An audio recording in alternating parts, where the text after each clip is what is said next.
यही झंडा पूरा अलॉट किया हुआ माइनिंग क्षेत्र में डालेंगे और हम देखते हैं किसका माई का लाल में औकात है कि हमारा झंडा छू दे। जोहार। चूंकि ये झारखंड राज्य 5वीं अनुसूची के तहत आने वाला ये आदिवासियों का राज्य है और लगातार इस झारखंड राज्य में आदिवासियों का शोषण हो रहा है। ये दुर्भाग्य का विषय है कि इस झारखंड राज्य में एक आदिवासी बेटा माननीय मुख्यमंत्री के रूप में विराजमान है और आज सबसे ज्यादा शोषण आदिवासियों का हो रहा है। ये दुर्भाग्य का विषय है हमारे समाज के लिए कि हमारे समाज के लोग निकले हुए जनता के लिए, जनता के द्वारा चुने गए लोगों के द्वारा हमारा शोषण लगातार हो रहा है। चाहे यहाँ का विधायक हो, चाहे यहाँ का मंत्री हो, चाहे यहाँ का सांसद हो, चाहे यहाँ का डीसी हो, चाहे यहाँ का सीओ हो, चाहे यहाँ का थाना प्रभारी हो, लगातार हम शोषित हो रहे हैं। और इन्हीं को चिताने के लिए आज मैं चतरा जिले में आई हूँ और इन लोगों को चिताना चाहती हूँ कि संविधान अच्छे से पढ़िए और इन नेताओं को कहना चाहती हूँ कि संविधान को सीने में लगा करके सिर्फ संविधान बचाओ बचाओ करने से संविधान नहीं बचता है। संविधान क्यों लिखा गया है? संविधान हम सभी जनता के लिए बनाया गया है और जनता के लिए सुख सुविधाएं मिल सके, इसीलिए सभी पदाधिकारियों को संविधान के तहत डिप्यूट किया गया है। लेकिन लगातार हमारी आत्माओं को ये रोजने का काम क्यों कर रहे हैं, ये चिंता का विषय है। लगातार हम जल जंगल जमीन के लिए लड़ रहे हैं, हमारी आत्माएं जमीन है, इसको समझना होगा। हमारी आत्माएं जल जंगल जमीन है, ये पूरे भारत को समझना होगा। विकास के नाम पे हमें छलना बंद करे, चाहे ये राज्य की सरकार हो, चाहे केंद्र की सरकार हो, ये चिंता का विषय है। और यहाँ की मैं महोदया जो डीसी महोदया है, माननीय महोदया, मैं आपको कहना चाहती हूँ कि आपने अपनी शिक्षा ग्रहण की और एग्जाम पास किया। इस दिन के लिए नहीं, हमारी रक्षा करने के लिए आपने शपथ लिया था कि हम अपने जिले के अपने जनता का मान रखेंगे, सम्मान करेंगे, उनका काम करेंगे। लेकिन आज ऐसा क्या हो गया कि हमारे जमीनें लूटने पे आतुर आ रहे हैं आप सब? ऐसा क्या हो गया कि आपने ग्राम सभा को भूलने का काम किया? हम आदिवासी समुदाय के लोग स्वशासन से जीते हैं, ना कि प्रशासन से। स्वशासन हमारी व्यवस्था है, रूढ़िवादी परंपरा को मानने वाले लोगों का व्यवस्था। आपको हमसे पूछना होगा, आपको हमसे परमिशन लेना होगा। ये फर्जी जनसभा का दस्तावेज नहीं चलेगा। मैं पूछना चाहती हूँ यहाँ के ग्रामीणों से, क्या यहाँ ग्राम सभा किया गया था? क्या ग्राम सभा किया गया था? जोर से बोलिए, क्या ग्राम सभा किया गया था? तो किसी की भी औकात नहीं है कि हमारी जगह में किसी भी तरह का कार्य कर सके। मैं आपके मंच के माध्यम से कहना चाहती हूँ, ना यहाँ पे विधायक की औकात है, ना डीसी की औकात है, ना किसी प्रशासनिक पदाधिकारी का औकात है कि हमारी जमीनों में इस तरीके का काम कर सके। कोई हॉस्पिटल बना रहा है?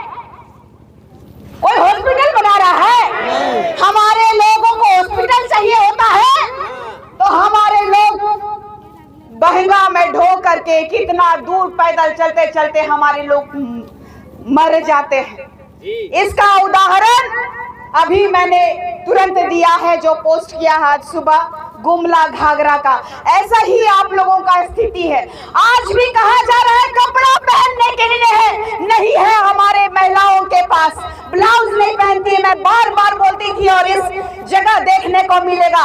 लज्जा आनी चाहिए ऐसे पदाधिकारियों को जो कि चंद अपने स्वार्थ साधने के लिए चंद कौड़ियों में बिकने का काम कर रहे हैं और हमारे जल जंगल जमीन का सौदा करने का काम कर रहे हैं। मैं आज जता रही हूँ, चाहे आप हमको जेल में भेज दीजिए, 10 केस और हुआ है, 11वां केस और चला जाएगा। मैं जेल जाने से नहीं डरती, मैं मरने से नहीं डरती। मैं वो बेटी हूँ जो इस भारत देश की मूल नागरिक है, मूलवासी है, हम आदिवासी हैं। मत भूलिए कि हमारा इतिहास बहुत गहरा है, बहुत गहरा इतिहास रहा है हम लोगों का। मत भूलिए कि 1870 में हम पैदा होते थे और आप हमें क्रिमिनल घोषित कर देते थे। मत भूलिए कि आज भी हमारे क्षेत्र में जल जंगल जमीन बचाने के लिए, हिड़मा बनने के लिए लोग तैयार हो गए हैं। तो इसलिए मैं पूरे प्रशासन को चेताना चाहती हूँ कि आज जो जनसभा आपको दिख रही है, तो ये मत सोचिएगा सिर्फ इतने ही लोग आए थे, मत सोचिएगा।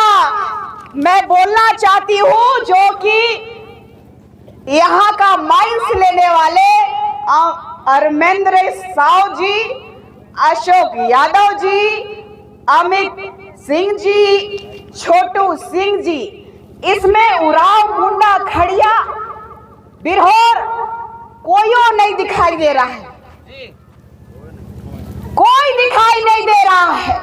मतलब मैंने कहा है बार बार इस सरकार के बारे में कि बाहरियों का सरकार चल रहा है, ये हेमंत बाबू का चलती नहीं चल रहा है। ये सिर्फ और सिर्फ लूट खसोट की सरकार चल रही है।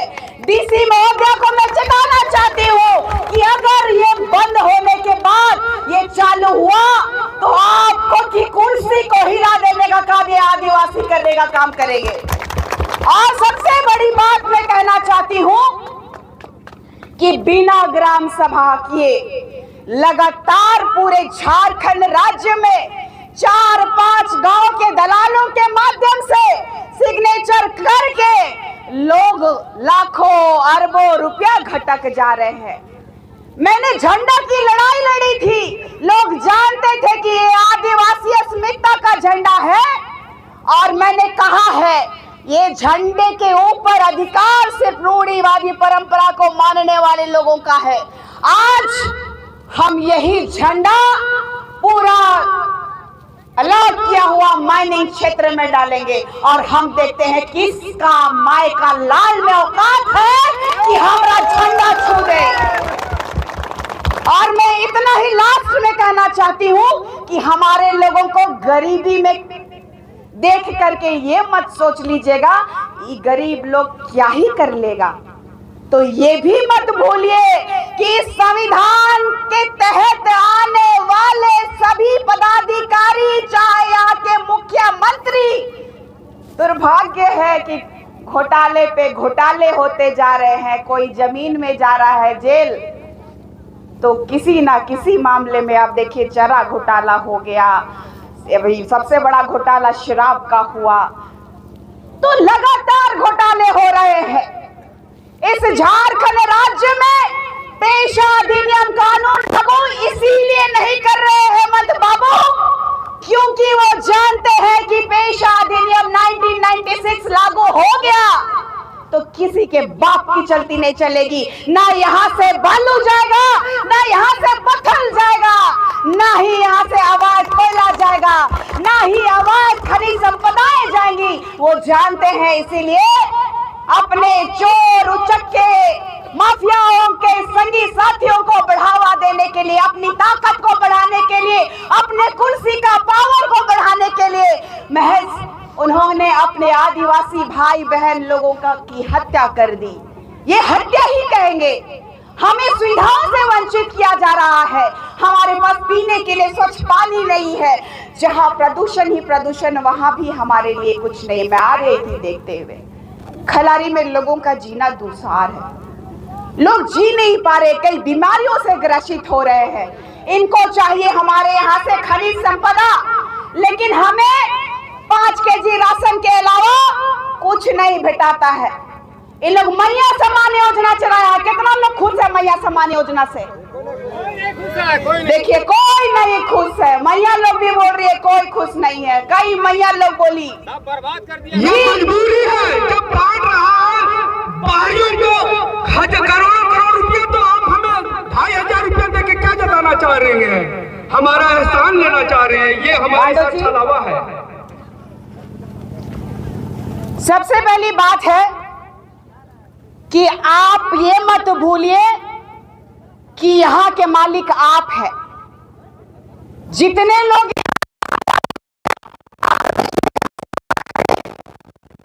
थाने से फोन आया था, मैडम आप आ रही हैं, मैंने कहा अरेस्ट करिएगा क्या? उन्होंने कहा बहुत सम्मानपूर्वक कि हम आपकी सिक्योरिटी के लिए फोन किए हैं। इतना दिन बाद कोई थाना प्रभारी फोन किया तो यहाँ के फोन किए सिंह जी है कोई। अच्छा लगा, इसीलिए अच्छा लगा क्योंकि वो भी जानते हैं कि यहाँ पर जो चल रहा है और बाहुबलियों का है। तो उन बाहुबलियों को कहना चाहती हूँ कि जंगल के शिकारियों से पाला पड़ा है आपका।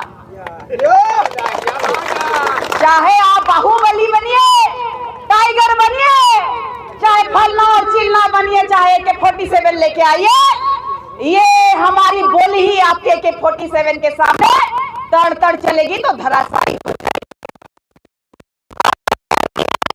एक एक बेटियों को कहना चाहती हूँ कि निकलिए, आप सिंगनी कैलीदाई का रूप है। आप अपने घरों से निकलिए, आप फूलों जनों का रूप है। आप रुनिया टुनिया की वंशज है। आप में रानी लक्ष्मीबाई जैसी ताकत है। आपको लड़ना होगा, आपको समझना होगा। और हमारे सभी पुरुष भाइयों को मैं कहना चाहती हूँ कि हमारे धरती आबा भगवान बिरसा मुंडा जी महज 25 सालों में अपने सिस्टम के लिए, अपने आदिवासी अस्मिता को बचाने के लिए, जल जंगल जमीन को बचाने के लिए उन्होंने अपने प्राणों की आहुति दे दी। तो क्या आप लोग उलगुलान करेंगे? मैंने कहा है छेड़ोगे तो छोड़ेंगे नहीं, छेड़ोगे जारी रहेगा। जय आदिवासी, जय जय आदिवासी, जय सरना।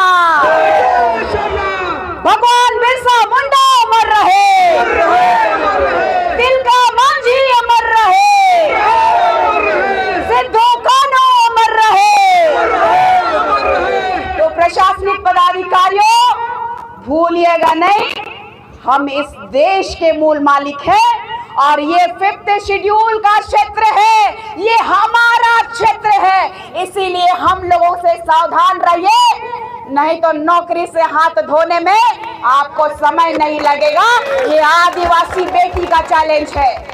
इतना ही कह के अपने शब्दों को विराम करती हूँ और हम लोग उस स्थान पे रुतबा चल रहा है और